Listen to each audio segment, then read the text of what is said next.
Bonjour, bienvenue aux ateliers de stimulation du développement chez les enfants de 12 à 24 mois. Alors, pour ceux que je n'ai pas la chance de connaître, je vais me présenter. Moi, je m'appelle Mélanie. Je suis éducatrice à la petite enfance à la Maison de la Famille. Alors, je vous avais demandé avant la première capsule de répondre au questionnaire mythe ou réalité sur le lien d'attachement. Alors, on va regarder ça ensemble. Alors, première question. Le lien d'attachement, c'est l'amour que mon enfant me porte. En fait, c'est un mythe. Ouais. Le lien d'attachement, c'est pas l'amour que notre enfant nous porte. C'est le lien de confiance qu'on va réussir à créer avec lui. Oui.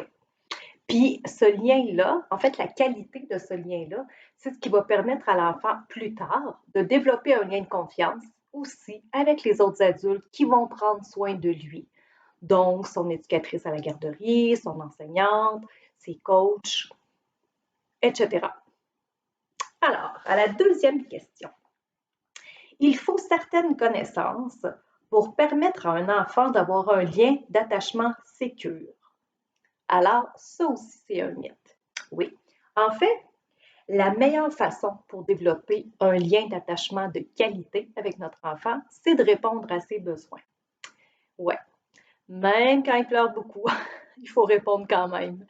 Des fois, c'est un peu harassant, mais l'important, c'est de répondre à ses besoins de façon constante, de façon prévisible et de façon chaleureuse. Alors, tout ça, c'est très important. C'est ce qui va créer le lien. C'est ce qui fait que votre enfant va avoir confiance en vous. Alors, dernière question. Mon enfant peut tenter de me manipuler par les pleurs ou en faisant une crise. Ça, c'est quelque chose qu'on entend souvent. En tant que parent même, on se le fait dire, ah, il te manipule. Cède pas à ses manipulations, laisse-le pleurer. Bien, en fait, un enfant, quand ça peut juste s'exprimer avec des pleurs ou des cris, c'est parce que c'est encore incapable de manipuler. Pourquoi c'est incapable de nous manipuler? Parce que l'enfant à cet âge-là, il est incapable de se mettre à la place de l'autre. Il est surtout incapable de se dire, avec les capacités qu'il a, ah, je vais agir comme ça, je vais faire une crise. Comme ça, l'adulte va se sentir coupable, puis je vais obtenir ce que je veux. Il n'est pas capable de faire ça, là, c'est évident. C'est évident. Alors, ne pas oublier aussi que l'enfant qui s'exprime avec des pleurs et des cris, c'est parce qu'il n'a pas encore développé le langage pour exprimer tous ses besoins. Hein?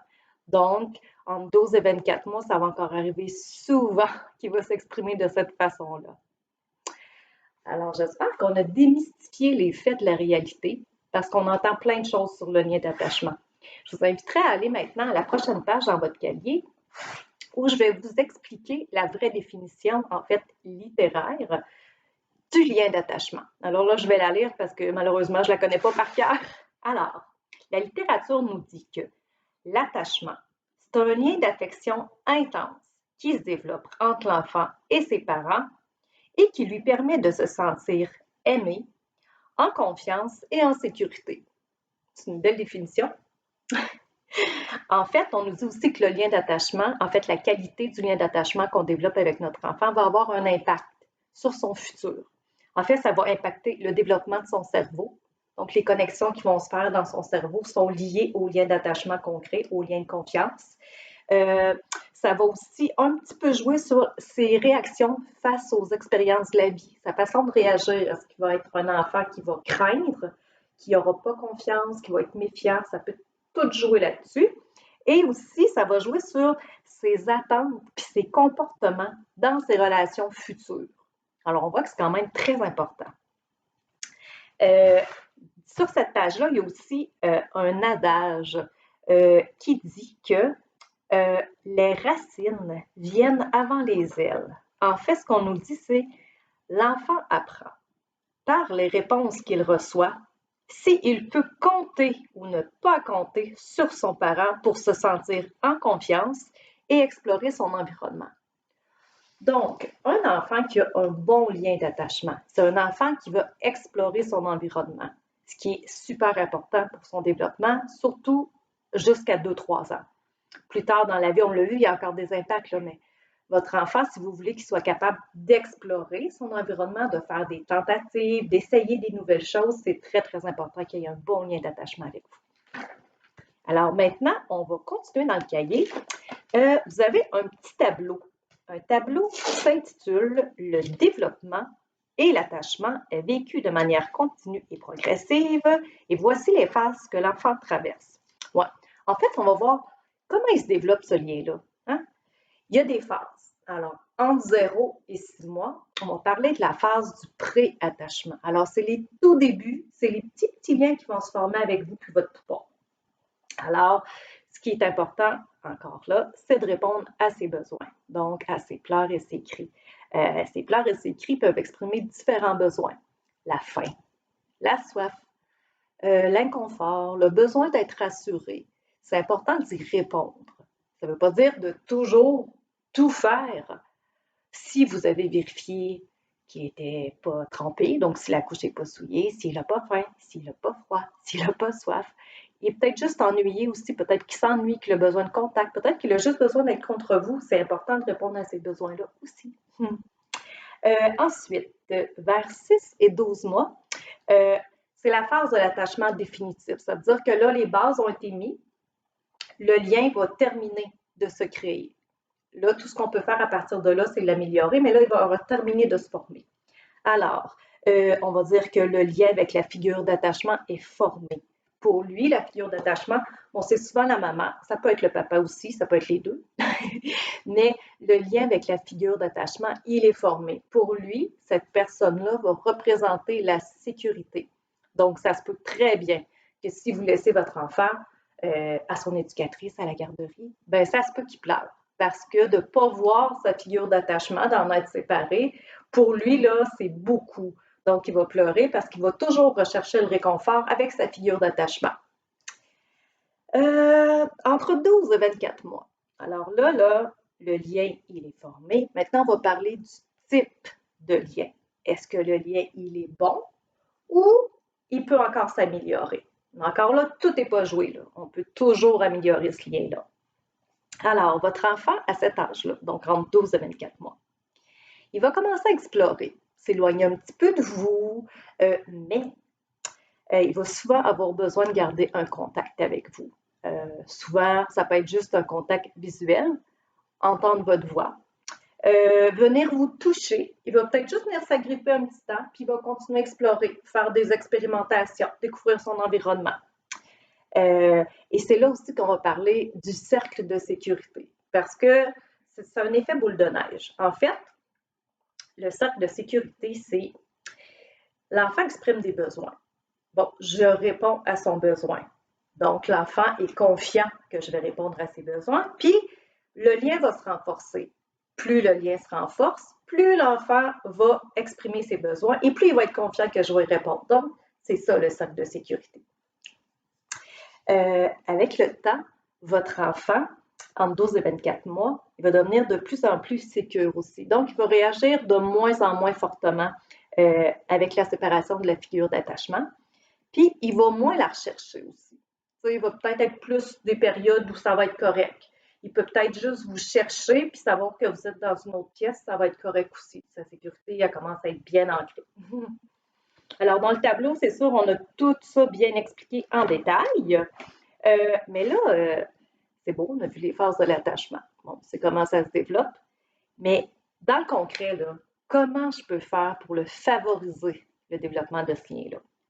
Mais en fait, c'est quand même assez facile. C'est sûrement des choses que vous faites déjà au quotidien.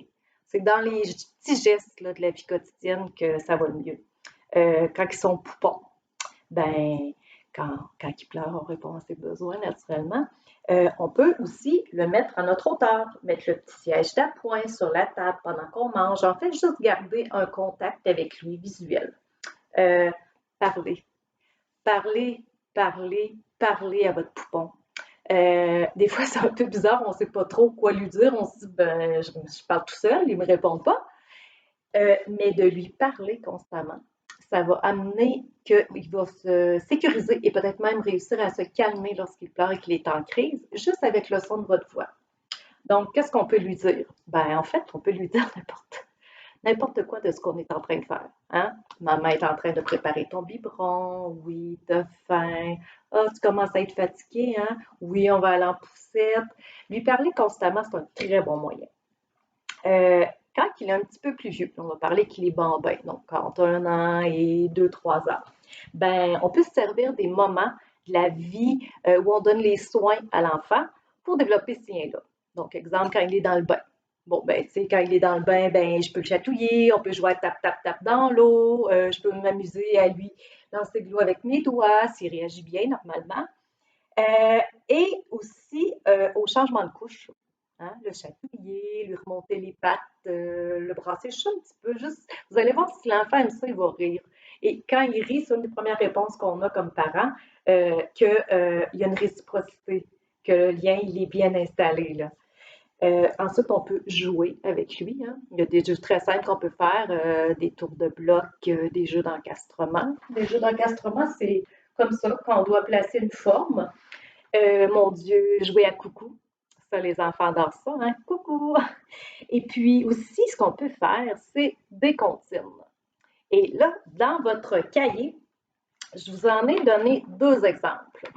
Alors, je vais me reculer et je vais m'installer avec mon bébé qui s'appelle Pupus Mapus. Alors, moi et Pupus Mapus, on va vous montrer, pardon, qu'il y a des gestes qu'on peut faire en même temps que les comptines. Alors, les gestes, au début, c'est nous qui les faisons. Puis après, l'enfant peut chercher à les imiter. Alors, je vais me reculer pour que vous voyez bien. Alors, la première chanson, c'est Ainsi font, font, font les petites marionnettes. Alors là, vous pouvez installer votre enfant en face de vous. Et là, c'est très simple. Vous prenez vos mains. Et là, je vais la chanter. Alors, ainsi font, font, font les petites marionnettes. Ainsi font, font, font 3 petits tours et puis s'en vont. Coucou! Et là, souvent, lorsqu'on fait coucou, c'est là qu'on a le rire, la petite risette, ça les amuse. Et là, plus on va le faire avec eux, plus ils vont chercher à le faire, et plus ça va être plaisant. La deuxième consigne que je vous ai laissée, c'est bateau sur l'eau. Celle-là, les enfants l'adorent parce qu'ils participent. Donc, vous vous installez comme ça. Vous placez votre enfant sur vos genoux, comme ça. Et là, on part. Alors, bateau sur l'eau. La rivière, bateau sur l'eau. La rivière est plouf dans l'eau. Plouf dans l'eau! Et ça, les enfants adorent ça. Et même quand ils sont un petit peu plus vieux, puis que ça devient un petit peu routinier pour eux, là, cette comptine-là, on peut y aller de plus en plus vite. Il y a beaucoup de vagues. On peut les inviter aussi à être à côté ou en face de nous. Et puis là, on peut les inviter à se bercer durant la comptine, comme ça. C'est très bon pour eux. Alors, j'espère que les informations que vous avez reçues aujourd'hui vont vous aider. Puis je vous laisse en vous souhaitant de vivre des moments de qualité avec vos cocos. Puis j'ai le goût de vous dire, faites-vous confiance. Vous êtes l'acteur principal du développement de votre enfant. C'est vous qui le connaissez le mieux. Alors là-dessus, je vous dis à la prochaine capsule.